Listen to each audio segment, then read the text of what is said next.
Most people think that the way to lose fat with running is simple, just run more. But that's exactly why so many runners stay injured, exhausted, and stuck at the same weight. This video, I'm going to show you how to lose fat with running the smart way without trashing your knees or burning yourself out.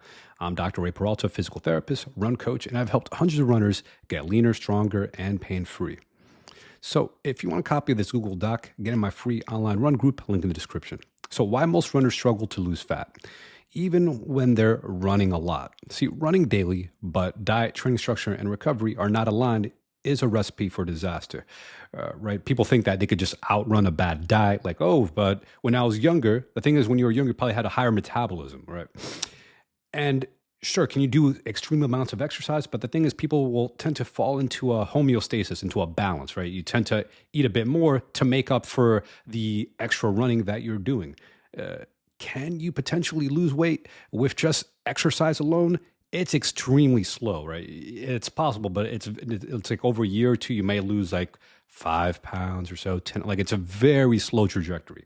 And then again, people tend to overeat because they're trying to make up for the extra running that they're doing. Now their body, because when you run a lot, right, there's a happy medium. But when you start going to the realm of like training for marathons or ultra marathons, your body starts to craving more carbs, more energy, because it makes sense. You're doing a lot more running.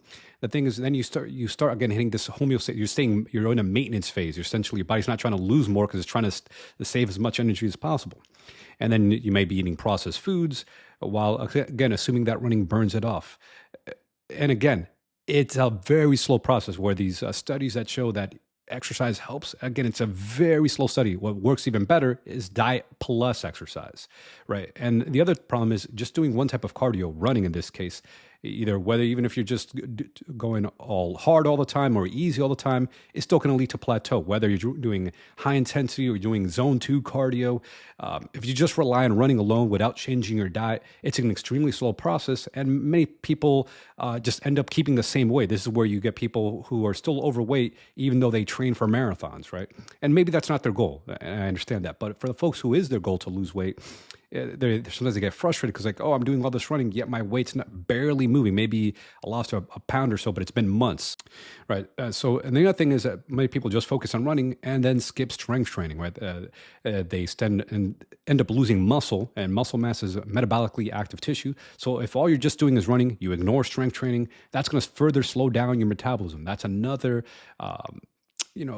a risk when you just run alone that's keeping you at the same weight and even weaker now because you're not doing any strength training.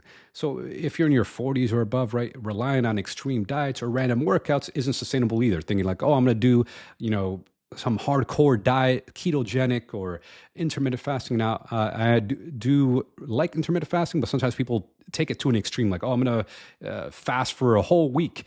Thinking that's going to work, right? Oftentimes you need medical supervision for that kind of thing. And it could be pretty unhealthy, right? Keep doing these yo-yo diets or crash cycles. And there's a more sustainable way to do it. So the 3-part fat loss framework that I like, fix your nutrition first, start just eating healthier. You can just create a slight caloric deficit, right? First, get your baseline. If you know how many calories you're currently eating, get your baseline, track it for 3 days, do a food tracking app. There's food journals, track it for 3 days, get your baseline, and then just make sure you're at a deficit. So create a meal plan where you're at like a 250 to 500 calorie deficit per day, which is going to allow you to lose weight, especially when you combine with exercise. Make sure you're increasing your protein, especially lean protein. It's okay to supplement when you do protein powders or even essential amino acids. Make sure you're having fiber as well to stay full and reduce junk food cravings. Use smarter cardio plans. So instead of running like 6 days a week, switch to 3 days, 3 runs per week, and then 2 days of cross training. Because oftentimes people who are overweight and trying to use running to lose weight tend to get overuse injuries a lot more frequently just because now their extra weight is putting more stress on their body. And on top of that, there's not enough recovery days. So when you're doing 6 days a week, are you really recovering if you only you're running almost every day of the week? No, it's better to have 3 runs per week and have recovery days in between running so your body can recover. It's easier on your joints. And you can still improve your fitness on the non-running days by doing cross training. You could go for a walk, If walking's easy, you could go for a brisk walk, even put a rucksack on, do a weighted walk, weighted vest, weighted backpack, right? If you just don't like to walk, you could also go on a bike, you could row, you could do elliptical. There's other ways of cross training, of course, but you could combine the cross training with the running and get your weekly cardio to help you, boost your aerobic metabolism, and then add 2 strength sessions per week. It could be, I'm a big fan of just doing full body strength training, compound lift squats, deadlifts, bench press, full body, a single set to fatigue should only take you 20, 30 minutes or so. Do that 2 or even 3 times per week.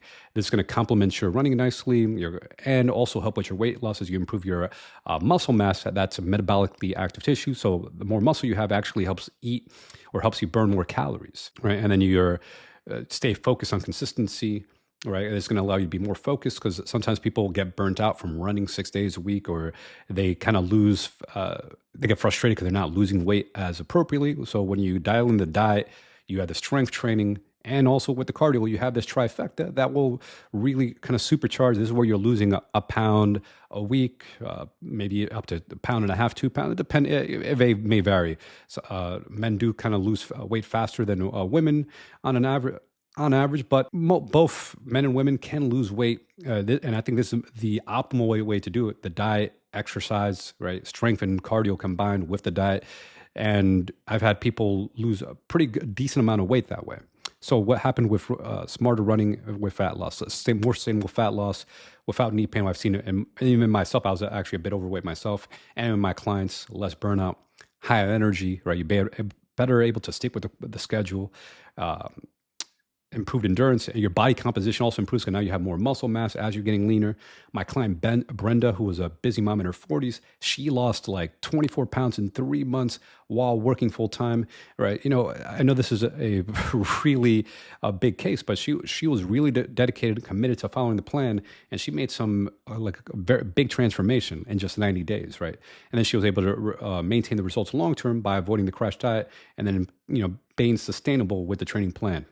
And if you want personalized help, right, losing weight with running, click the link in my description to book a free consult call and get a roadmap to a strategy to help you lose weight and run faster while spots are available.